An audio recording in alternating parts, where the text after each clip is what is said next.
Ladies and gentlemen, welcome back to the Player Zone YouTube channel. Welcome back to the Premier League prediction show for Match Week 11. Before we get into it, Match Week 10's prediction video did some great numbers, so thank you for all the new viewers and all the support on that video there. Hopefully, we can have a similar type of support here and interaction in this video as well.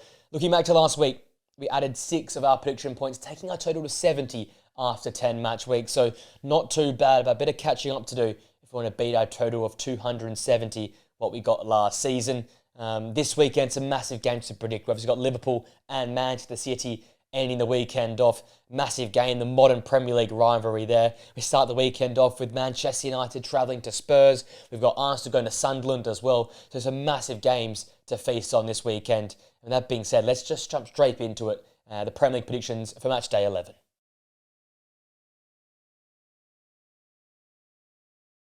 We start with the first game of the weekend at the Tottenham Hotspur Stadium. Tottenham Hotspur play host to Manchester United. And are we in for a big game here? Two teams that need to bounce back. Spurs really disappointing last time out in that 1-0 loss at home versus Chelsea, a direct rival in terms of ladder position and also geographical location as well. And they just didn't look up for the occasion. The 0.1 XG created and Chelsea were 3.5 or above. So they just weren't switched on. They went at the races. They were poor playing out from the back. They were outworked and outplayed. And they've got to find that energy and intensity here in this game versus Manchester United. I think for me, what we saw midweek in the Champions League was Wilson Odobert alongside Brennan Johnson in the wide areas, dominating those battles and winning that area of the park. And I think that'll be important for Spurs yet again. Win the battles in the channels, in the wide spaces, win the battle out there, and that'll be a positive going forward in this game here. So look for Spurs to try and utilise wide spaces, stretch the United's back line, and for me is to get on the front foot early. Don't allow United to settle, press them high up the pitch, and do what Elliot Anderson and Ryan Yates at times did last time out, which was press that United midfield and break the game up high up the pitch. Whereas for Manchester United, there was that 3-game win streak. It was ended last time out with a 2-2 away draw at Nottingham Forest. People split on whether that was a good result or a poor result, but I think United have to bounce back. And for me, it comes in the centre of the park. Bruno alongside Casemiro are so important to this United system. They can get overrun so easily, but they can also run the game so easily in that midfield area there. One touch, two touch stuff, get the ball out of your feet, connect the game from defence to attack. There's a lot of roles for them to do in there. If they can do it well, if they can outwork a very physical, robust Spurs midfield, United are on the front foot. They're winning this game of football. But if they get overrun, if they're losing the ball and giving possession away too easily, well, Spurs are going to run rampant and United could concede 2, 3, even 4 goals in this game here.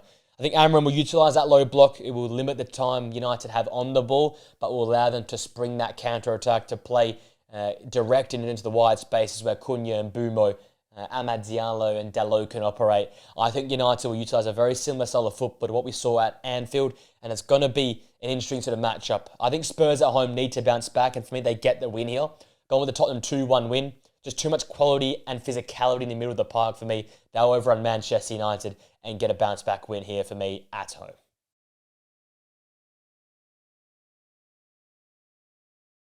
Up next, we're at the Hill Dickinson Stadium for Everton and Fulham.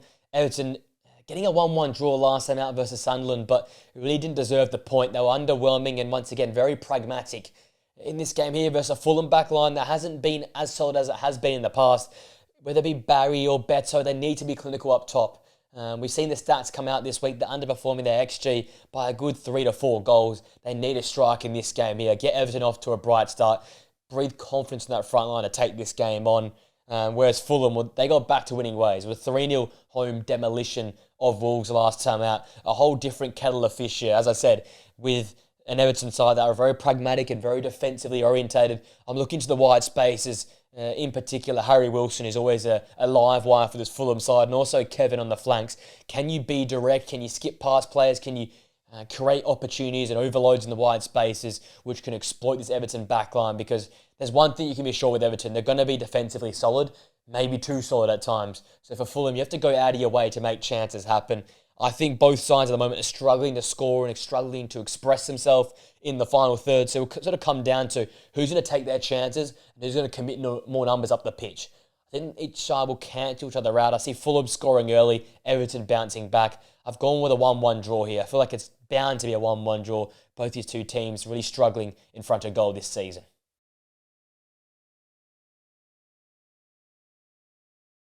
We're back at the London Stadium for West Ham United taking on Burnley, and what a massive game it was last time out for West Ham. A real character-defining 3-1 win at home in front of that home crowd there, conceding early on and then responding, coming back with intent in their attacking football, pressing at times high up the pitch and looking solid enough in a low block. It was a real positive sign for Nuno Espirito Santo's side, but the one player that stood out for me was Lucas Paquetá, who just picked up different pockets, dictated the game when it needed to be controlled. He was the man that stood up in key moments and made things happen for West Ham in the final third. I think they look to him yet again to be the difference maker, to be the player of quality to break down this Burnley back five and to be the live wire which West Ham could fall onto to make things happen when they need moments of magic. Whereas for Burnley, it was a tough game last time out, but only losing 2-0 to Arsenal is a positive. Solid enough defensively at times. If they got run through in the midfield area way too easily, and looking for a bounce-back game for the likes of Leslie Ukwu alongside Cullen in midfield. If they're robust, if they're energetic, if they're physical, if they throw their body around and scrap in the midfield there, and I guess use their physical attributes to outplay them West Ham midfield, that's the avenue into this game here. That's the avenue to get in transition. That's the avenue to keep the ball at times and limit West Ham's attacking opportunities. So massive job for that midfield combination to try and control the game for Burnley away from home here, because there's a real chance to pick up a massive 3 points once again. West Ham, I think, were much better last time out. They looked to dictate the game here versus Burnley. Burnley looked to sit in that low block and hit in the break and be direct and use their two central attacking options of Jadon Anthony and Fleming. It's going to be a crazy old game, I feel like, back and forth. I just feel like West Ham's confidence is at an all-time high right now, and they continue it here with a 2-1 win versus Burnley. And the Clarets will cause some problems, but West Ham's quality too much in the end.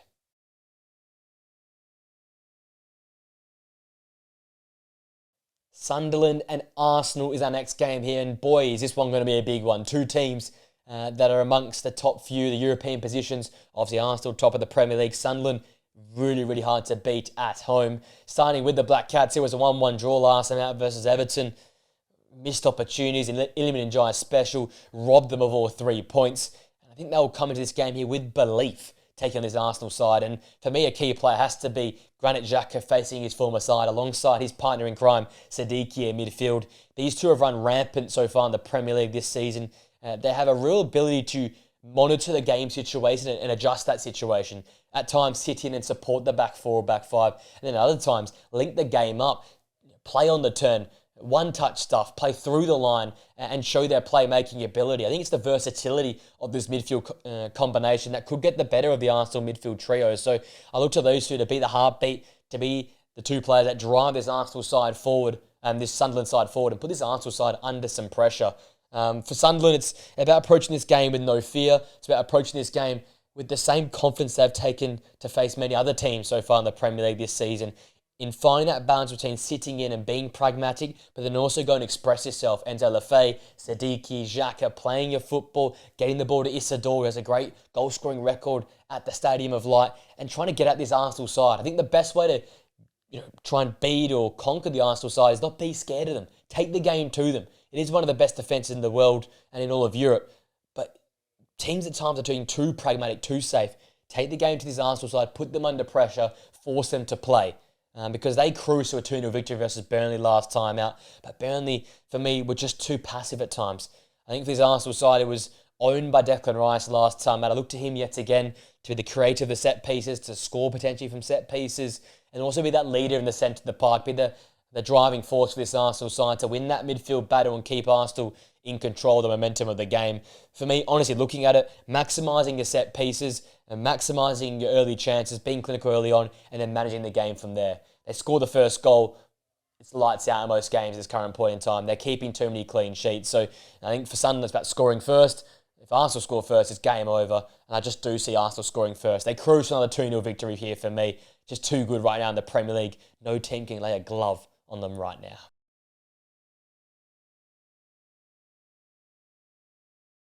Next up, we're at the bridge for Chelsea and Wolves. Chelsea, fantastic 1-0 victory last time out in the Premier League away at rival Spurs.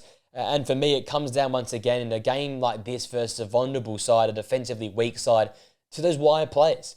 Jamie Gittins, Alejandro Garnacho if he starts, but most importantly, Estevao.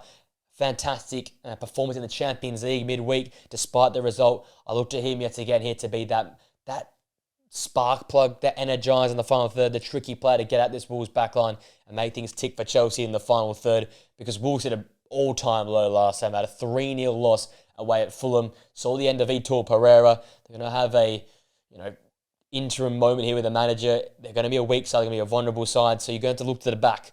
And for me, I always say it with Wolves, if Totti's on form, if Mosquera, Santi, Bueno are in form and the rocks at the back, that's a good sign for Wolves. They can build from there, because they struggle so much defensively. They can't get on the ball as much, and they don't get chances for like Strand Larsen and Munetzi and Co up top. So look to that back line to be solid. I think for Chelsea, it's a real banana skin game here. Wolves off the back of sacking their manager, needing to bounce back here. But if they keep it simple, they play with energy, they play with intensity, this Wolves backline has not got enough to keep them quiet. I've gone with a Chelsea 3-0 win here. I think Wolves continue to struggle, and they don't get a bounce back result in this game here for me.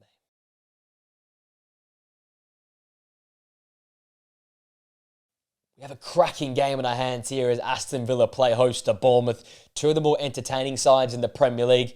For Aston Villa, it was a disappointing 2-0 loss last night at Anfield versus Liverpool. They took the game to the Reds at times. They just didn't have that final end product, so they just didn't feel connected for me in the final third at times. And it's been a real theme of their season going forward this year. In this game here, I look to the fullbacks, Digne and Cash. When these two are switched on, when these two are playing their best football, Aston Villa are often playing their best football. But a big importance in this game here to win that battle in the wide space. Bournemouth, as much as they press well and can play well down the middle, most of their attacking movements come from the flanks.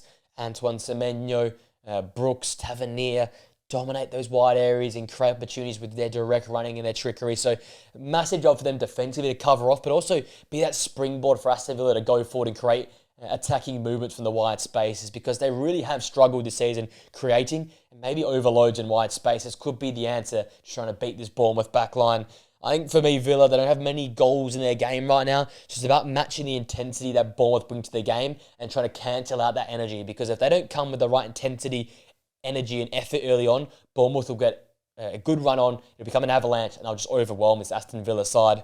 Looking at the Cherries, it was a 3-1 loss against Manchester City last time out. Didn't quite match up with them well. The high line got exposed by Erling Haaland and the City side.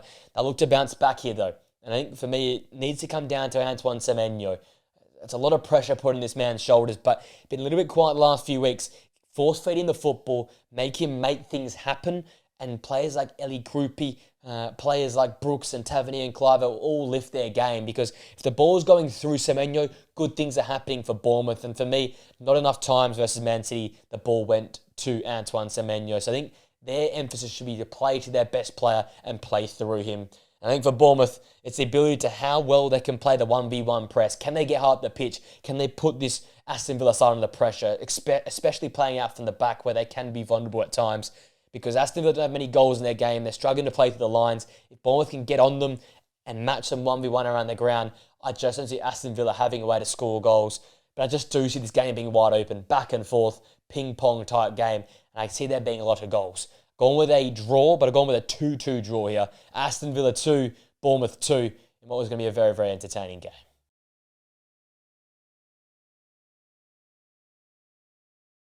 We head off to the G-Tech for Brentford and Newcastle. Both these sides looking to get back to winning ways. For Brentford, it was a quite convincing win by Crystal Palace. They got well and truly beaten last time out, but we know they played their best football at home. And a big focus on Sepp van den Berg alongside Collins at the back. They need to be rock solid. They need to be the foundation blocks for this counter-attacking, energetic, counter-pressing style of football that Brentford want to play. So these two have a massive role to keeping Voltamada, Gordon and Co quiet up top, and then be that springboard and backbone for that counter-attacking player that Brentford want to go and utilise in this game here. For Newcastle, the away struggles continue. That 3-1 loss at West Ham is an all-time low for the side. They need to bring more energy. They need to bring more intensity. And then they need to have less passengers. And for me, Anthony Gordon, for me, has been very poor this season. More activity, more energy for him in this game here is needed to get the better of this Brentford side, because they are very solid, especially at home defensively. You need more from him to try and help their likes of Voltamada and assist Jacob Murphy in the final third to make things tick for Newcastle, because only 2 goals this season away from home is just not good enough in the Premier League for a side like Newcastle United. I think for me in this game, it comes down to how clinical Brentford can be from their set pieces and how clinical they can be on the break. Newcastle have a lot of the football. They struggle to create away from home. Brentford, it's the perfect situation. You trying to hit them on the break and get some goals in transition or from set pieces. I think there's another banana skin here for Newcastle United. I can't see them scoring many goals. As such, I've gone with a 1-1 draw. Brentford really good at home. Newcastle really poor away. It's destined for a 1-1 draw.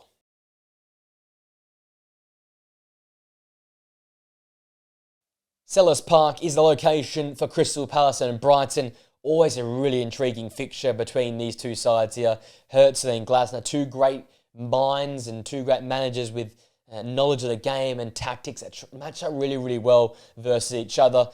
For Crystal Palace, it's a dominant display last time, had a 2-0 win over Brentford, showing their home form is elite once again. In this game here, I look to Jean-Philippe Mateta. It will be the battle of the strikers between him and Danny Welbeck, but Mateta's been in some really great touch in recent weeks. If he's clinical for a goal and he's involved from the start here, I just see Crystal Palace having the ascendancy. So look to Jean-Philippe Mateta to drive this side forward and to be the man to bring the energy and bring the vibe around Selhurst Park in this game here to get at this Brighton side, who got back to their best with a 3-0 win at home versus Leeds last time out. In a tough away game, a side that can counter-attack and get at you so well and so swiftly, I'm looking to the two centre-halves, Jean-Paul Van Hecke alongside Lewis Dunk, to be solid, to be touch tight to the likes of Jean-Philippe Mateta. Watch out for the late runners, sit in at times in a low block and suffer, and then also monitor that high line that Brighton want to play. If these two centre-halves are switched on at their very best, you take away Crystal Palace's big strength, which is playing down the middle and playing to their big centre forward. So look to them to be rock solid at the back. It's going to be a balance of the press and the energy and the speed of Crystal Palace versus the ball playing and the aggressive attacking high line of Brighton. I just see the form of Palace being too good and the football they play just too much of a good matchup for this Brighton side. As such, I've got a Palace 3-1 win here at home, flexing their muscles at home once again versus a Brighton side that don't travel too well in the Premier League.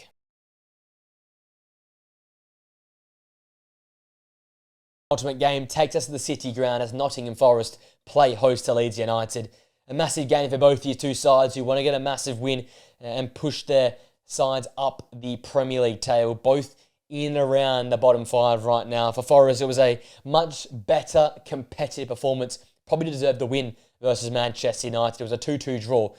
The first home game under Sean Dyche, it was more competitive, and that's the key. And the player that brought that intensity for me was Elliot Anderson in midfield. He changed the game, breaking the game up, winning those 50-50 battles, and more importantly, is getting on the football and dictating the game from there. His vision, his pass accuracy, and his pass selection was fabulous. So look to him to try and take it to a very combative Leeds United midfield who struggled to really get into the game in general. The whole side was off it versus Brighton. It was a 3-0 away loss. One of their worst performances of the season, probably just behind that of that 5-0 Emirates demolition.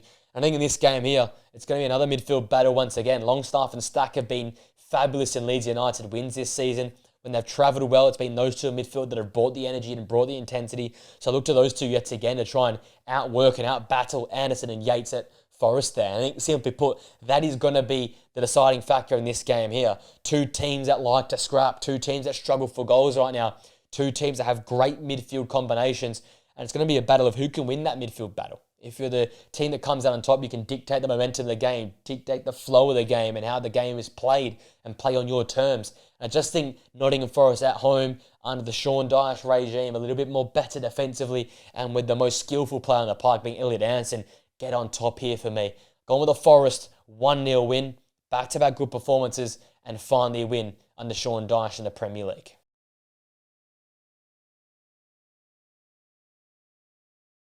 That brings us to our final game, and it's the big one. Manchester City playing host to Liverpool. And as I said, this has become the modern-day Premier League rivalry. For City, it was a great performance last time, about that 3-1 win over bogey side Bournemouth. They refound their mojo in their attacking movements and exploited the Bournemouth high line.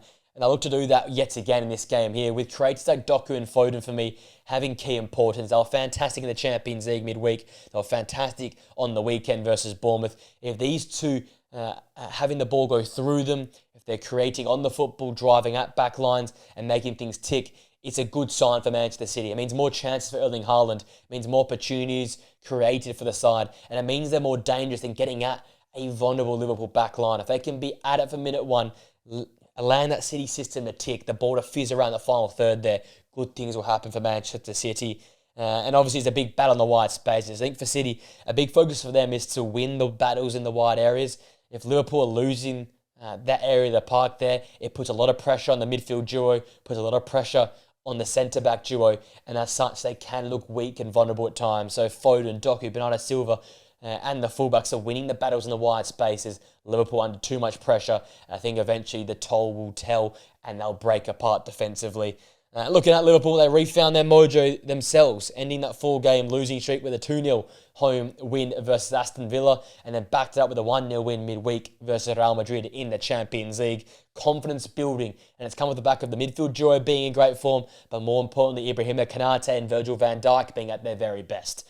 Yes, it's more team defence orientated, but these two at the back are dictating how solid this side is going to be. We've seen them keep 2 back-to-back clean sheets, get behind the ball quicker, not staying as high up the pitch and keeping a high line, at times dropping in and suffering, keeping a low block, being solid behind the ball. And I keep saying it, structure and security behind the football is the 2 keys for Liverpool. And that's going to be the key in this game yet again. A bit more old school style, how Jurgen Klopp used to line up versus the Pep Guardiola sides. Sitting in and suffering, utilising the pressing movements, the counter press and the counter attack to get this Manchester City side. Both sides struggle in transition. City probably the worst of the 2 sides. So if Liverpool get that balance right between sitting in and then dictating the game in possession, that'll go a long way with them winning this game of football. They look so much more connected and solid as a unit when they sit in at times and they get their pressing and counter-attacking style of football switched on. It's been a key to the last 2 games. It's seen them win 2 games of football. I think it's going to be a real tight game. We're talking about fine margins here. Haaland versus Ekitike. Diaz and Stones and Van Dijk and Konate, Bradley and O'Reilly. There's great battles all over the park. McAllister and Gravenberg, Rodri and Nico Gonzalez. And I think both these 2 teams cancel each other out. I've gone with a classic big game, 1-1 draw between these 2 sides here. Both sides not willing to lose the game. Both sides not willing to commit to losing the game to try and win it. As such, a 1-1 draw for me in this game.